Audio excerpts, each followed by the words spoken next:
पुष्पा पुष्पराज साला झुकूंगा नहीं। अब फिल्म की शुरुआत होती है गाइस, तो लास्ट तक देखना, लाइक कीजिए, सब्सक्राइब कीजिए और शेयर कीजिए। कहानी की शुरुआत होती है जापान से, जहां पर कि शिप के द्वारा कुछ अनजान कंटेनर जो है वो जापान आ जाते हैं और उन कंटेनर में लाल चंदन की लकड़ियां भरी हुई थीं और साथ ही पुष्पा भाव भी इन्हीं लाल चंदन की लकड़ियों के साथ मौजूद थे। जब जापानियों ने इन्हें देखा तो उन्होंने पुष्पा भाव को उल्टा टांग दिया था, लेकिन जैसे तैसे पुष्पा भाव ने अपने हाथ छुड़ाए और इन जापानियों से फाइट करने लगे। मालूम चलता है कि दरअसल में इन लोगों ने लाल चंदन की लकड़ियां तो अपने पास रखी, लेकिन कई दिनों से पेमेंट नहीं कर रहे थे, जिस वजह से पुष्पा भाव को ही यहाँ पर आना पड़ा। तो यहाँ पर पुष्पा भाव इन लोगों से एक बहुत ही तगड़ी फाइट करता है, लेकिन आखिर में पुष्पा भाव को गोली लग जाती है और वह समुद्र में गिर जाता है। लेकिन तभी मालूम चलता है कि यह महज एक सपना था। तो अब मालूम चलता है कि पुष्पा भाव सिंडिकेट का लीडर बन चुका है और लाल चंदन की लकड़ियों को कहां पर भेजा जाना चाहिए, यह सब कुछ पुष्पा डिसाइड करता है। पुष्पा तो पूरी तरह से राज ही कर रहा था, लेकिन उसके बहुत सारे दुश्मन भी हैं। उनमें से पहले नंबर का दुश्मन है भंवर सिंह शेखावत, जो कि आईपीएस है। फिल्म के पहले भाग में पुष्पा ने शेखावत को नंगा दौड़ाया था, तो अपनी बेइज्जती का बदला लेने के लिए शेखावत कुछ भी कर सकता है, इसलिए वो एक प्लान बनाता है। जब पुष्पा के लड़के जंगल में जाकर लाल चंदन की लकड़ियों को काटने जाते हैं तो यहाँ पर भंवर सिंह शेखावत भी वहाँ पहुँचता और इन सभी को प्लान बनाकर अरेस्ट कर लेता है, क्योंकि लाल चंदन की तस्करी में हमेशा पुष्पा बच जाया करता था, क्योंकि उनके पास कोई भी सबूत नहीं थे। शेखावत इन मजदूरों को बुरी तरह से मारता है और इन सभी 230 मजदूरों को जेल में डाल देता है, जिसके बाद एंट्री होती है पुष्पा भाव की, जो कि पुलिस स्टेशन पहुंचते हैं। लेकिन वहां पर शेखावत मौजूद नहीं था, लेकिन कुछ इंस्पेक्टर मौजूद थे। यहाँ पर पुष्पा भाव सारे मजदूरों को लेने के लिए नहीं आए थे, बल्कि सिर्फ और सिर्फ सीनू को लेने के लिए आए थे, क्योंकि आज उसकी शादी है। जब पुष्पा यहाँ से सीनू को ले जाने लगा तो उसने देखा कि सीनू के ऊपर बहुत सारे चोट के निशान हैं। जब उसने अपने सारे मजदूरों को देखा तो उसका दिमाग खराब हो गया, क्योंकि पुष्पा के सारे मजदूरों को सखावत ने बुरी तरह से मारा पीटा था। ये देखकर पुष्पा भाव पुलिस इंस्पेक्टर से कहता है कि इन लोगों पर शेखावत सर ने हाथ उठाया है, इसका मतलब कि आपने पुष्पा के ऊपर हाथ उठाया है, इसलिए वो यहाँ से इन सभी को लेकर जा रहा है। ये देखकर इंस्पेक्टर और बाकी पुलिस वाले कहते हैं कि अगर आप इन सभी लोगों को लेकर चले जाएंगे तो हमारी नौकरी भी चली जाएगी। यह सुनकर पुष्पा भाव इनसे कहता है कि आज से तुम्हारे रिटायरमेंट तक जितना भी पैसा तुम जोड़ने वाले हो, उन सारे पैसों को पुष्पा देगा। मतलब कि आज तुम्हारा रिटायरमेंट हो रहा है, पुष्पा उन सभी का रिटायरमेंट कर देता है। और जब शेखावत पुलिस स्टेशन पहुंचा तो वहां पर कोई भी मौजूद नहीं था। वो समझ गया था कि सभी को पुष्पा भाव ने खरीद लिया है। तो इस तरह से पुष्पा भाव इलीगल काम तो करता है, लेकिन वह अपने मजदूरों का बहुत ज्यादा ख्याल रखता है और साथ ही वह अपनी बीवी श्रीवल्ली से भी बहुत ज्यादा प्यार करता है। और आज पुष्पा सिद्धप्पा के साथ मिलकर सीएम से मिलने वाला था, इसलिए श्रीवल्ली यहाँ पर पुष्पा से कहती है कि अगर तुम जा ही रहे हो तो सीएम के साथ फोटो खिंचा कर लाना, ताकि हम उसे फ्रेम कराकर हॉल में लगाएंगे। पुष्पा ने अपनी पत्नी से वादा कर लिया था, लेकिन जब वो वहां पहुंचा तो वहां कुछ और ही हो गया। पुष्पा भले ही सिंडिकेट की ओर से सीएम को फंडिंग देता है, लेकिन सीएम यहाँ पर पुष्पा के साथ फोटो क्लिक नहीं करवाता है। उनका मानना यह है कि झूठी जो है वो पैर में ही रहना चाहिए, उन्हें हाथ में नहीं पहना करते। साथ ही उन्होंने श्रीवल्ली के बारे में भी 1-2 बातें बोल दी थी। ये देखकर यहाँ पर पुष्पा को बिल्कुल भी अच्छा नहीं लगा था। बाहर आने पर पुष्पा ने सिद्धप्पा से कहा कि अगर आप सीएम होते तो क्या आप भी मेरे साथ फोटो नहीं क्लिक करवाते, जिस पर कि सिद्धप्पा कहता है कि मैं चाहे कुछ भी बन जाऊं, मैं तेरे साथ फोटो जरूर क्लिक करवाऊंगी, क्योंकि तू मेरा भाई है। तब यहाँ पर पुष्पा ने उनसे कहा तो फिर सीएम बनने की तैयारी कर लो। पुष्पा सिद्धप्पा से एकदम सीधा सवाल पूछता है कि सीएम बनने के लिए लगभग कितने रुपए की जरूरत पड़ेगी। सिद्धप्पा यहाँ पर कहता है कि लगभग 100 करोड़ की जरूरत पड़ेगी। पुष्पा यहाँ पर उससे कहता है कि मैं तुम्हें 500 करोड़ दूंगा, लेकिन सीएम तुम्हें ही बनना होगा। जिसके बाद सिद्धप्पा सेंट्रल मिनिस्टर से मिलने के लिए जाता है। सेंट्रल मिनिस्टर का एक भाई भी है और सिद्धप्पा पुष्पा के कहने पर ही सीएम की बात करने के लिए सेंट्रल मिनिस्टर के पास गया था। साथ ही पुष्पा ने उनके पास एक सोफा भिजवाया था, जिसके अंदर 25 करोड़ थे। सिद्धप्पा ने जब ये सारी चीजें देखी तो उन्होंने पुष्पा से कहा कि ये सब कुछ ठीक नहीं है, इस तरह से पैसा बहाना ठीक नहीं है, क्योंकि लेकिन पुष्पा के पास कुछ प्लान थे जो कि वो सिद्धप्पा को बताता है। वो कहता है कि अब पुष्पा नेशनल नहीं रहा, बल्कि इंटरनेशनल हो गया है। पुष्पा जो है वह तुरंत ही विदेश पहुंचता है, जहां पर कि उसकी मुलाकात होती है एक बहुत बड़े बिजनेसमैन से। वहां वो इन लाल चंदन की लकड़ियों की डील करता है और उसे 2000 क्विंटल लकड़ियों को उन्हें देना था। बदले में पुष्पा को 5000 करोड़ रुपए मिलने वाले थे। तो पुष्पा अपने सिंडिकेट के सारे मेंबर को एक्टिव कर देता है और उनसे कह देता है कि सारे जगह से मुझे लाल चंदन की लकड़ियां चाहिए हैं। तो सिंडिकेट के सारे मेंबर जो हैं वो लाल चंदन की लकड़ियों की जुगाड़ करने लगते हैं और वो लाकर वो पुष्पा को देने वाले थे। लेकिन तभी एंट्री होती है मंगल चीनू और उसकी वाइफ की। इन लोगों को मालूम चल जाता है कि पुष्पा जल्द ही 2000 क्विंटल लाल चंदन की लकड़ियों को बाहर भिजवाने वाला है। वो यह बात शेखावत से जाकर कहते हैं ताकि शेखावत उन्हें जब्त कर ले।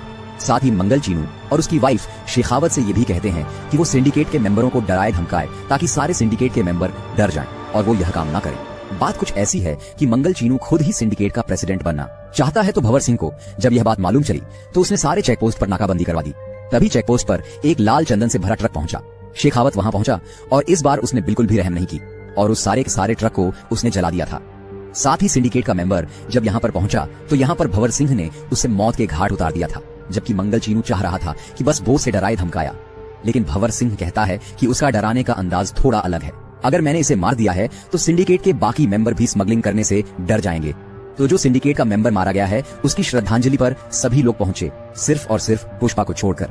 लेकिन तभी मंगल चीनू और यहीं के कुछ लोग जो हैं वो सिद्धप्पा से कहने लगते हैं कि अगर पुष्पा और भंवर सिंह के बीच में दोस्ती नहीं हुई तो वो ऐसे ही लोगों को मारता रहेगा, और अगर ऐसा ही चलता रहेगा तो फिर पुष्पा को प्रेसिडेंट से हटा देना चाहिए। लेकिन सिद्धप्पा यह होने नहीं दे सकता, इसलिए सिद्धप्पा तुरंत ही भंवर सिंह के पास पहुंच जाता है और वो उसे कुछ रिश्वत वगैरह देने की कोशिश करता है। वो उसे लगभग 10 करोड़ रुपए दे रहा था, लेकिन भंवर सिंह नहीं मानता है। वो कहता है कि उस रात उसने मुझे नंगा दौड़ाया था, मैं उसे किसी भी हालत में उसे नहीं छोड़ने वाला। तभी यहाँ पर सिद्धप्पा कहता है कि अगर वह तुमसे माफी मांग ले और सभी के सामने सॉरी कह दे तो क्या तुम तब उसे माफ कर पाओगे। ये सुनने के बाद भंवर सिंह तुरंत ही हाँ कह देता है और कहता है कि पार्टी का इंतजाम करो ताकि सभी के सामने पुष्पा उससे माफी मांग सके।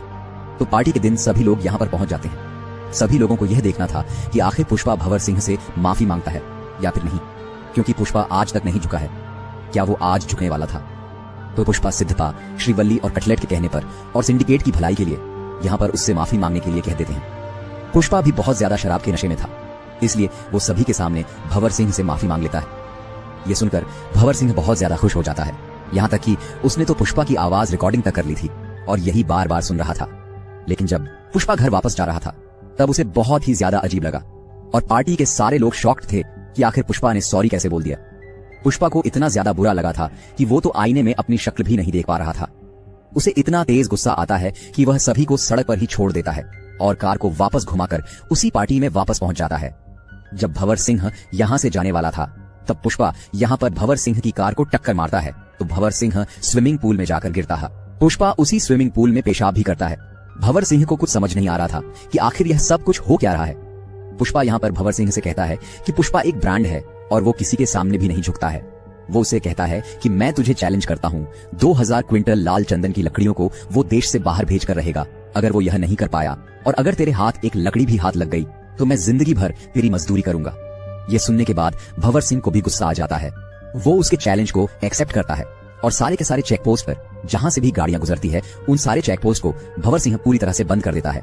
लेकिन तभी भंवर सिंह ने देखा कि जो ब्रिज है उसके नीचे जो नदी है वो पूरी तरह से सूखी है, क्योंकि गर्मियों का दिन था। वो समझ गया था कि पुष्पा जरूर इन्हीं नदियों के द्वारा अपने ट्रक को निकालने वाला था। उसका शक एकदम सही निकला था, क्योंकि पुष्पा के सारे लाल चंदन की ट्रक जो है वो नदियों के द्वारा ही बाहर जा रहे थे। तो पुलिस की जीप इन्हें कई बार पकड़ने की कोशिश करती है, लेकिन वो नहीं पकड़ पाते हैं। लेकिन आखिर में भंवर सिंह जो है वो इनके ट्रक के सामने आ जाता है और एक बड़ी सी शॉटगन लेकर इनके ऊपर फायरिंग करता है। तभी कटलेट जो है वो पुष्पा के पास कॉल करके सारी जानकारियां बताता है। पुष्पा कहता है कि तुम वहां से कूद जाओ, जितने भी ट्रक है सारे ड्राइवर को वहां से बाहर निकालो, मुझे किसी भी इंसान की जान को खतरे में नहीं डालना है।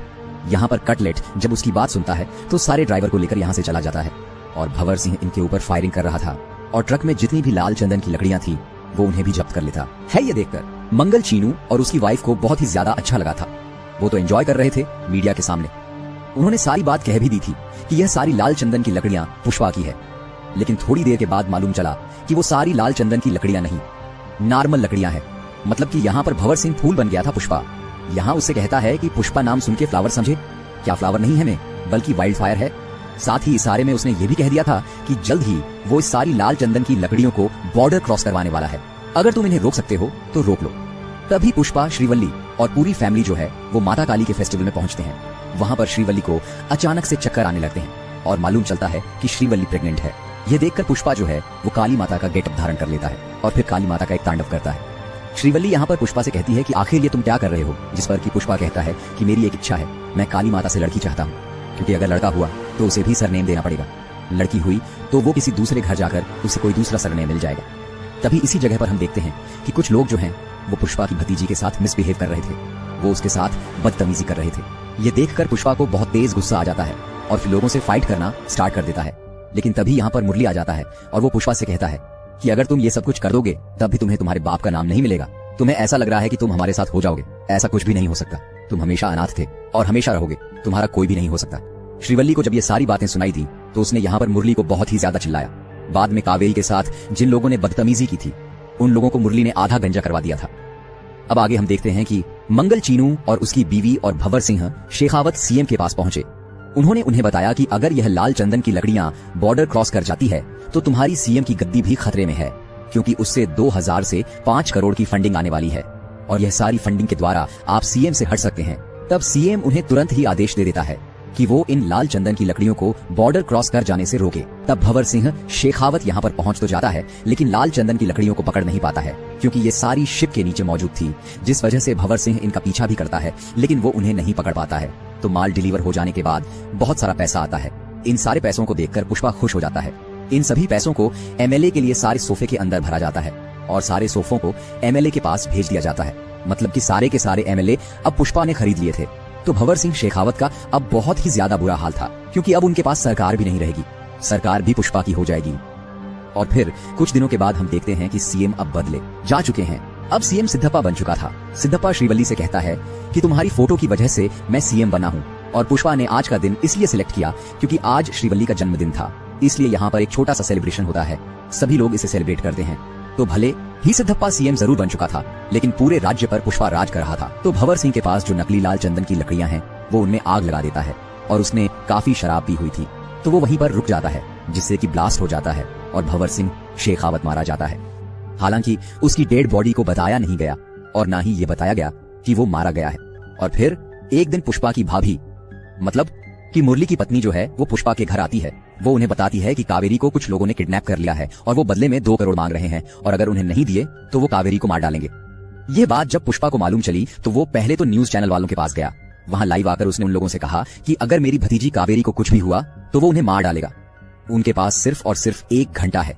1 घंटे के अंदर अगर वो उसे सौंप देते हैं तो वो उन्हें रहम की भीख दे देगा। यह बातें सिड्डापा और सेंट्रल मिनिस्टर को भी मालूम थी। लेकिन यहाँ पर एक बात मालूम चलती है, जिन लोगों ने उसे किडनैप किया है वो कोई और नहीं बल्कि सेंट्रल मिनिस्टर का भाई का बेटा होता है। मतलब कि सेंट्रल मिनिस्टर का भतीजा, इसीलिए यहाँ सेंट्रल मिनिस्टर सिद्धप्पा से पुष्पा के पास कॉल करवाता है। वो लोग पुष्पा से कहते हैं कि वह सेंट्रल मिनिस्टर का भतीजा है, इसलिए वो उसके साथ कुछ भी ना करें। हम उससे जल्द से जल्द कांटेक्ट कर लेंगे और वो कावेरी को छोड़ देगा। अगर वो उसके साथ कुछ कर भी दे तब भी तुम्हें कुछ नहीं ही करना है। लेकिन पुष्पा कहता है कि मुझे कोई भी फर्क नहीं पड़ता है, सेंट्रल मिनिस्टर भाड़ में जाए और सिद्धप्पा सीएम भी भाड़ में जाए, मुझे किसी से भी कोई भी लेना देना नहीं है। तो सेंट्रल मिनिस्टर का भतीजा 10 करोड़ रुपए पुष्पा से मांग रहा था और अकेले ही पुष्पा को उसके अड्डे पर बुला रहा था। पुष्पा मान जाता है और हेलीकॉप्टर से वो वहां पहुंच भी जाता है। यहाँ पर पहुंचकर सबसे पहले तो वो गन से फायर करता है, लेकिन बाद में मिनिस्टर का भतीजा पुष्पा से कहता है कि तेरी भतीजे के ऊपर भी गन पॉइंट है, इसलिए तुझे थोड़ा ठंडा रहना पड़ेगा। तो यहाँ पुष्पा उन्हें गन दे देता है और बाद में ये लोग पुष्पा को बुरी तरह से मारने लगते हैं। इन्हें बहुत अच्छे से मालूम है कि पुष्पा के हाथ बंधे रहने के बावजूद यह कमाल कर सकता है और सभी को बुरी तरह से मार भी सकता है, इसलिए इस बार वो बिल्कुल भी रिस्क नहीं लेते हैं। इस बार वो उसके हाथ बांधते हैं, पैर भी बांधते हैं और फिर वो लोग कावेरी की इज्जत पर हाथ भी डालने लगते हैं। यह देखकर पुष्पा को बहुत ही तेज गुस्सा आता है और फिर वो उड़ उड़कर इन्हें मुंह से काट काट कर बुरी तरह से मार डालने लगता है। तो मिनिस्टर का भाई भी वहां पहुंच चुका था, तो पुष्पा ने मिनिस्टर के भाई समेत भतीजे को भी मार डाला था। यह सारी बातें जब मिनिस्टर को मालूम चली तो वो तो पूरी तरह से पागल हो चुका था। अब अगले सीन में हम देखते हैं कि पुष्पा जब अपने घर होता है तब उसके घर पर मुरली आता है। मुरली को अपनी गलती का एहसास हो गया था, इसलिए वो पुष्पा और पूरी फैमिली से माफी मांगने के लिए आया था। वो कहता है कि मुझे बहुत अच्छे से मालूम चल गया है कि आप ही मेरी फैमिली हो। मैं सिर्फ यहाँ पर कावेरी का कार्ड देने के लिए आया हूँ, क्योंकि उसकी शादी होने वाली है और कावेरी ने मुझसे कहा है कि अगर पुष्पा भाऊ इस शादी में नहीं आते हैं तो मैं मंडप में नहीं बैठने वाली। तब श्रीवल्ली यहाँ पर पुष्पा को बताती है कि सारे कार्ड पर माँ का नाम है और साथ ही तुम्हारा नाम भी है। ये देखकर पुष्पा बहुत ज्यादा इमोशनल हो जाता है और पूरी फैमिली समेत वो कावेरी की शादी में पहुंचते हैं। सभी लोगों ने एक दूसरे को माफ कर दिया था और अब आगे बढ़ चुके थे और यहाँ मिनिस्टर के घर पर मातम छाया हुआ था, क्योंकि मिनिस्टर का भाई और मिनिस्टर का भाई का बेटा जो है वह मारे गए थे। यहाँ पर एक आदमी आता है जिसके हाथ में पार्सल था। जैसे ही वो मिनिस्टर के पास उसे लेकर आता है, अचानक से उसे एक आदमी पहाड़ी पर से ब्लास्ट कर देता है और यहीं पर यह फिल्म खत्म हो जाती है। वो आदमी कौन था ये नहीं बताया गया, लेकिन पुष्पा 3 का अनाउंसमेंट कर दिया गया है, जिसका नाम है पुष्पा रैम्पेज।